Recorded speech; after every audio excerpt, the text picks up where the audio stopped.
So I am dying to get into this book haul for essentially one reason and one reason only. And I'm going to show it to you first, even though it's the best and you should save the best till last. I'm going to show it first because people don't always watch the whole videos. And if you don't see anything else in this video, you have to see this. I got this book. It is Kurt Cobain's journals. Yes. Okay. So my age, you're going to know who Kurt Cobain is because I'm going to be 45 this summer, and my graduating year of high school was 1993. And when I was in high school, that is when music changed profoundly. It went from being like the popular music for a very long time had been like all these hair bands like Poison and Warrant and Cinderella and Motley Crue and I can't even think of any others, but yeah, those were the bands that were really popular at the time.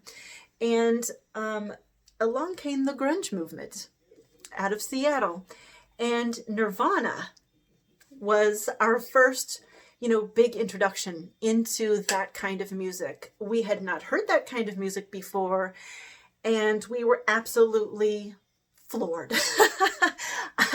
I was completely floored. I listened to Nirvana one time, one song, and fell hard in love. I was like, this is Brandy music. This is the music I've been waiting for my whole life. My entire teenage years were just waiting for that kind of music. And I never had a real love for music until Nirvana came along. And Nirvana and bands like it. I mean, then I really got into music. That is when I got super into music. So when I saw this Kurt Cobain's journal in a published format, I about fell all over myself to get it. And, I hadn't actually purchased it yet, and I was going to purchase it for $20 or $25, whatever it was. And then I was on Book Outlet and I saw they had it. And every time they had it, it was like 3 times I saw they had it, and they only had like 1 copy or 2 copies. And I think one time they had 5 copies, and I would hurry up and put it in my cart and try to finish up my order. And by the time I would finish getting my order together, they would all be gone. And I would just be like, no. So finally, this last time it was on there. There was 1 copy. I grabbed it in the cart. Down it went. I got through my order and everything. God, I think I paid $7 for it. And this was quite a bit in here. So I was absolutely thrilled, and I've already thumbed through this book. I haven't read it in detail, but I've gone through and been spot reading because I just couldn't resist. I just pulled this right out of the box, and I was like, I gotta read some of it right now. And so I have to say that I was actually a little bit disappointed because I thought it was going to be his journal entries before he was famous. But what this is it's actually less of it's not really that kind of journal. I mean, there is a little bit of that kind of journaling in here, but mostly it's about his music. It's things that he wrote about his music, music lists, things, and I love the formatting. You see, they actually took copies out of spiral notebooks and put them in here. And also it doesn't follow, let's like every page of various journals. It's excerpts from various journals. So,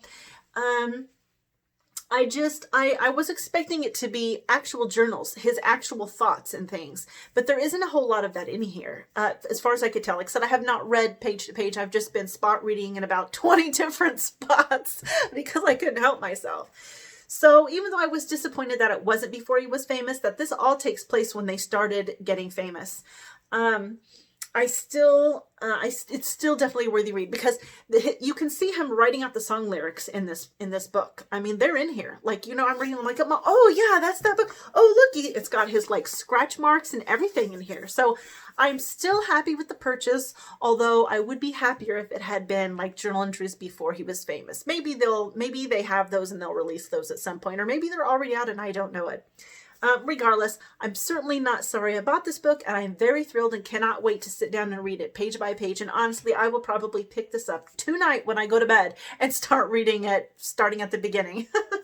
So anyways, yeah, if you didn't see anything else in this video, I wanted to make sure you saw this. My friend Greenie's going to be so jealous. She wants to read this too, and I have it. Sorry, Greenie, love you. Okay, so the next book that I got in this book haul is called Man Seeking Woman by Simon Rich. Now, I did not know it when I bought the book, but it was originally published under a different title. It was called I'm reading that wrong. Published as The Last Girlfriend on Earth. So it was called The Last Girlfriend on Earth. Apparently they made a television show out of it, and this is a TV show tie-in cover. I did not know that. I wouldn't have bought it if I had known that, or I probably wouldn't have bought it. I think actually this was $1.98, so maybe I would have bought it anyway, but it's a collection of odd little short love stories. I just have to read you the synopsis because the stories that I describe sound hilarious, and it's what sold me on this book too. Okay. In these ingenious stories, Rich conjures up some unforgettable romances. An unused prophylactic, oh my gosh, I was having trouble with this earlier. Prophylactic describes life inside a teenage boy's wallet. Really? That sounds awesome. You know, I have to read a story. I have to read that story. That's probably going to be the first one I look for in this book. God juggles the demands of his needy girlfriend with the looming deadline of Earth's creation. And a love-struck Sherlock Holmes ignores all the clues that his girlfriend's been cheating on him. An enchanting, sweet, and absurd as love itself, these stories are an irresistible collection of delights. So yeah, this does sound delightful, and I'm really looking forward to reading this. I am sorry I have a TV tie-in cover, though. If I like it, I'll try to find another version and stick that one in a little free library this spring. The next book I got is The Third Twin, and this is actually, by C.J. Amalolu. I'm not sure how you pronounce that. So yeah, this is actually YA. I thought I was done buying YA because I did buy several YA novels to try, but this one actually sounded really good, and I thought I might pick it up a little quicker than some of the others. It's like a YA thriller, and I'm kind of into that right now. Like, I've been really trying to really been interested in exploring more horror and thriller because, you know, it's a barely explored genre for me. I've read hardly any of it throughout my life. So, but yeah, this is about some twins who, they kind of fool people into thinking they have a third sister, and they do a lot of things and then essentially blame the third sister. You know, like they date guys that they would never date normally or be seen with, and just say it's their third sister, Alicia. You know, and then they grow up and like some people die and DNA comes back. And, you know, this Alicia's not supposed to be real, but why else would it be their DNA if it wasn't like a third, you know, like a triplet, like a third sister, you know. So anyways, I thought that sounded pretty good, so I picked that one up. And then the next one is Any Man by Amber Tamblyn. I don't remember exactly what this is about, but it's about a female serial killer who just picks up any man to kill him. So let me just read a little bit of this. Okay, a violent serial rapist who goes by the name Maud is on the loose. She hunts for men at bars and online. The place doesn't matter, neither does the man. Thus the title, Any Man. Her victims must grapple with the aftermath of their assault. Doubts from the police, feelings of shame and alienation from their friends and family, and the haunting of a horrible woman who becomes the phantom on which society projects its greatest fears, fascinations, and even misogyny. All the while, the police are without leads, and the media hounds the victims, publicly dissecting the details of their attack. And I'll tell you what, that sounds like an excellent premise to me. I've never read a novel where there was a female raping men. And I have, for many, many years, you know what I mean? There's always this thing that people seem to think that men can't be raped. That's garbage. Men absolutely could be raped. And I've never read a story about it. I've never even heard a story about that. So it's about time that something like this came along. And when I saw the synopsis for this, I snagged it up. I want to read this, and I'll probably be reading this very soon. I would like to see more. I would like to see more being covered on that, just in the news and the media in general. I mean, you know, I'm sure that a lot of men aren't coming forward to say they've been raped because it would be embarrassing for them.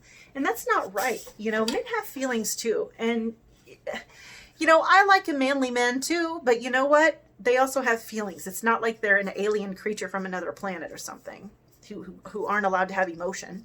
Anyways, I was glad to see that novel, and I'm dying to read that.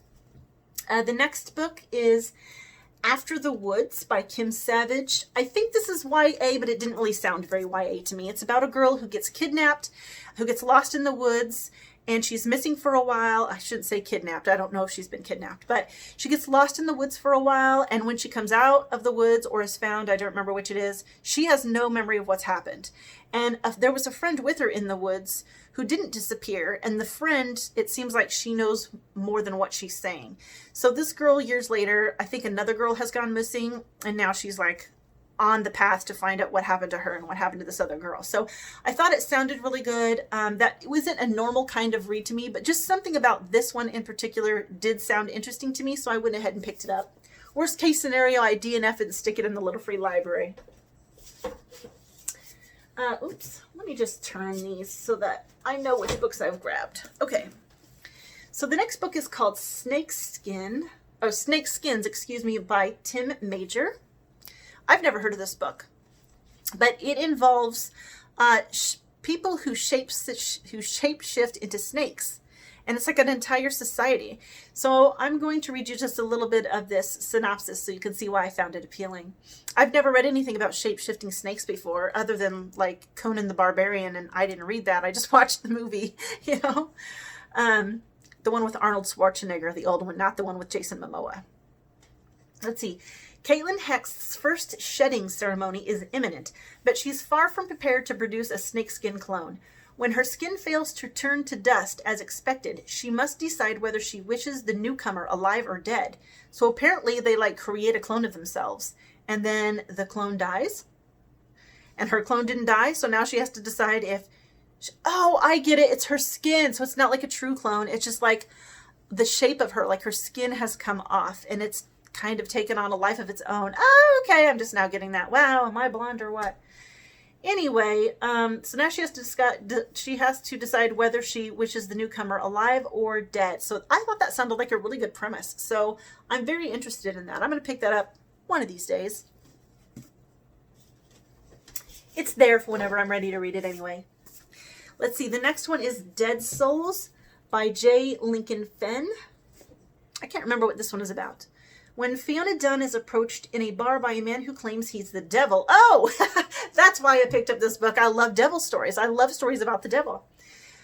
She figures it's just some kind of postmodern / ironic pickup line. But a few drinks in, he offers her a wish in exchange for her immortal soul, because of course he does. And in addition, Fiona must perform a special favor for him whenever the time comes. Fiona finds the entire matter so absurd that she agrees. Bad idea. Of course that's a bad idea. Gosh, if anybody approaches me claiming to be the devil and wants to make a deal, I don't care if I think they're crazy or not. I'm not even going there, not even going to risk it. Not only does Fiona soon discover that she really was talking to the devil incarnate, but she's now been initiated into a bizarre support group of similar dead souls, those who have done the same thing as Fiona on a whim and who must spend their waking hours in absolute terror of that favor eventually being called in, and exactly what is required from each of them in order to give the devil his due. I know why I picked that book now. Yeah, that sounds good. Okay. The Only Child by Andrew Piper. Oh, I remember pining for this book for quite some time before I actually got it off a book outlet. But I don't really remember what it's about. Dr. Lily Dominic is a forensic psychiatrist working with New York's most dangerous psychotic criminals, but nothing can prepare Lily for her newest patient. Client 46874A is nameless. He insists that he was not born but created more than 200 years ago.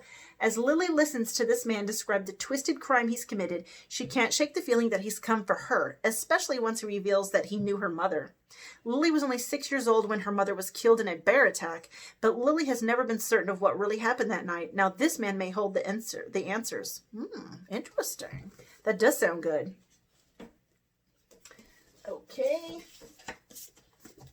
Okay, now this one is called A Long Way Down by Jason Reynolds. Did I give you a cover shot of this last one? Just in case I didn't, let me just put that in there. There we go. I love the cover on this, by the way. Okay, now here is Long Way Down by Jason Reynolds. Okay, now this book is essentially a single moment. 60 seconds, 7 floors, 3 rules, and 1 gun. So this is a moment where a boy, let's see, I think his brother has been killed, and he has a gun pointed at his brother's murderer, and he is about to shoot the guy. And so this poem is that moment. It's a series of poems, all told about that moment. At least that is my understanding. I hope I'm not wrong, because it doesn't really tell you on the back. But I believe that that's what it is. Yeah, his older brother Sean has been shot dead. Will feels a sadness so great he can't explain it. Yeah, I'm sure that that's what it is. So I thought that sounded really interesting and different. Okay, this book I'm pretty excited about right here. It's called The New Age of Adventure, 10 Years of Great Writing. And it is a collection of authors who have published articles in Adventure Magazine, which is a National Geographic magazine. So I was very, very excited to read this. So it's nonfiction. I'll just read you a few of the examples here. One of the authors is Sebastian Junger, braves gunfire to interview Afghanistan's greatest warrior. Philip Caputo stalks descendants of the man-eating lions in Tsavo. David Quammen kayaks the Grand Canyon seeking solace and enlightenment. Peter Matheson voyages to the end of the earth. And there are several other writers, but I won't go through all of them. You get the idea. But anyways, I was really excited to read this book. It just sounds so good. Or I should say the articles sound really good. The next book is Beasts Made of Night by Toshi Onobuki. I really need to remember to look up these authors before I start doing these videos. And I'm not sure if this is YA or not. Let me just read a little bit of the synopsis for you.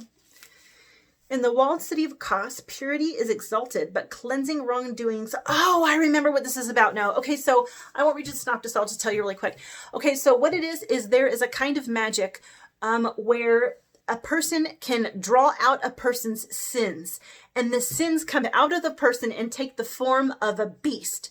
And then the person wielding the magic has to destroy the beast.